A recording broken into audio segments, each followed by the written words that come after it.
Assalamualaikum warahmatullahi wabarakatuh. Kembali lagi dengan saya Nadia, mahasiswa Universitas Surya Kencana Fakultas Hukum semester 3. Pada kesempatan ini, dalam mata kuliah Hukum Pidana Lanjutan di pertemuan kelima, saya akan mencoba menjelaskan tentang bentuk kelima atau medeplechtah atau pembantuan. Nah, diatur dalam pasal 56 KUHP, yaitu ada dua bentuk. Yang pertama, pada saat kejahatan dilakukan. Dalam hal ini tidak ditentukan bentuknya secara limitatif dalam undang-undang. Kemudian sebelum kejahatan dilakukan, dalam hal ini undang-undang memberikan batasan atau limitatif, yaitu berupa memberi kesempatan sarana atau keterangan. Nah, pertanggungjawaban pembantu ini di dalam KUHP mengatur pidana untuk pembantuan adalah lebih ringan daripada pelaku, yaitu ketentuannya ada di dalam pasal 57 ayat 1 dan ayat 2. Itu yang pertama adalah maksimum pidana pokok dikurangi sepertiganya. Kemudian apabila kejahatan diancam pidana mati atau seumur hidup, maka maksimum pidananya adalah 15 tahun. Kemudian di sini pertanggungjawaban pembantu itu ada, yang pertama adalah pemidanaan untuk pembantu adalah lebih ringan dari pelaku. Nah, hal ini ditentukan di dalam pasal 57 ayat 1 dan ayat 2 KUHP. Nah, ini sama ya. Kurang lebih yang pertama adalah maksimum pidana pokoknya dikurangi sepertiga. Ini seperti yang ada di dalam ayat 1. Kemudian apabila kejahatannya diancam hukuman pidana mati atau penjara seumur hidup, maka maksimum pidananya untuk pembantu ini adalah 15 tahun. Nah, ini ada di dalam ayat 2. Kemudian di sini ada pengecualian terhadap prinsip di atas adalah pasal 333 ayat 4, yaitu merampas kemerdekaan orang untuk membantu dipidana sama dengan pelaku. Kemudian di sini ada pasal 231 ayat 3.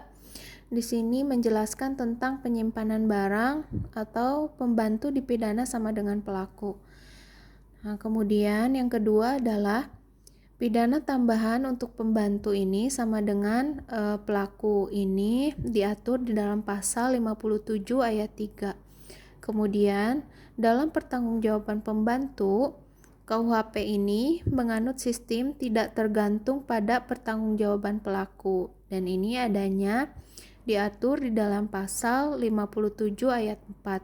Kemudian dalam pertanggungjawaban pidana bagi pembantu ini hanya dihitung yang sengaja dipermudah atau diperlancar beserta akibat-akibatnya saja.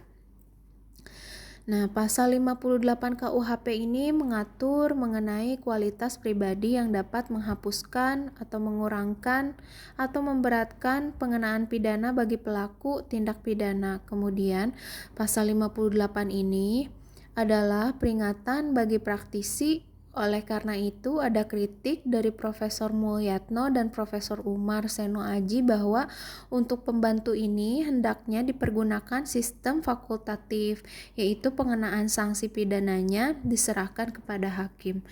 Nah, kemudian di sini Bapak Dr. Randy ini telah memberikan tips and trik bagaimana cara mempermudah menghafal dari kelima bentuk ini. Nah, yang pertama, dasar dari hukum pidana ini mempelajari 3 hal. Ini sudah dijelaskan di semester 2.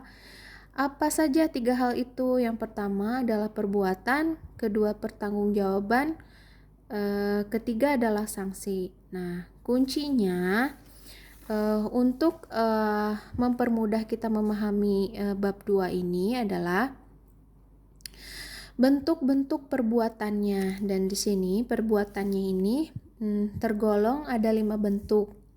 Seperti yang telah kita bahas sebelumnya, yang pertama adalah pelaku, kemudian yang kedua adalah menyuruh, yang ketiga adalah turut serta, yang keempat adalah menggerakkan, dan yang kelima adalah membantu. Nah, 1 sampai dengan 5 ini merupakan perbuatannya.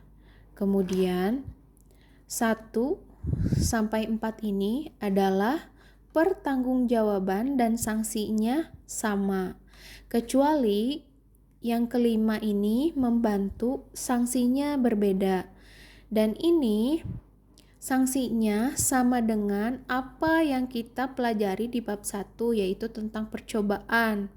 Jadi, percobaan dengan membantu ini sanksinya adalah sama, yakni dikurangi sepertiga. Kemudian, percobaan ini adalah delik yang tidak bisa berdiri sendiri karena percobaan ini harus ada tindak pidananya. Percobaan ini misalnya percobaan pembunuhan, percobaan pencurian. Nah, kemudian membantu ini adalah perbuatan yang dilakukan, misalnya membantu membunuh, membantu mencuri, dan sanksinya ini tidak disamakan seperti bentuk seperti bentuk ke-1 sampai dengan bentuk ke-4, dan teori ini berdasarkan menurut KUHP, yaitu bentuk ke-1 sama dengan bentuk kedua pertanggungjawabannya disamakan. Nah, dari bentuk ke-1 sampai dengan bentuk ke-5 ini ada hal-hal yang harus diperhatikan. Nah, ini yang saya dapat adanya 3 hal yang harus diperhatikan sekaligus. Ini akan memudahkan juga untuk saya menghafal atau memahami dari bab 2 ini. Nah, ini yang pertama adalah pelaku. Dan pelaku itu sudah jelas adalah orang yang melakukan. Dan ada yang jamak, ada juga yang tunggal.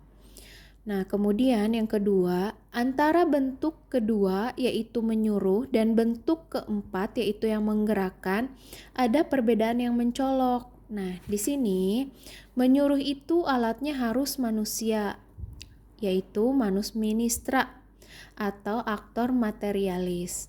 Nah, alatnya ini bisa tidak dikenakan pidana. Nah, kalau menggerakkan itu alatnya bisa dipidana.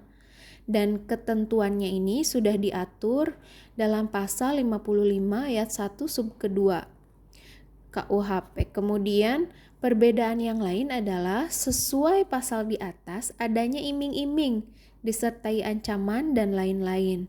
Kemudian masuk ke dalam bentuk keempat. Kalau tidak ada ancaman berarti itu masuknya ke dalam bentuk kedua.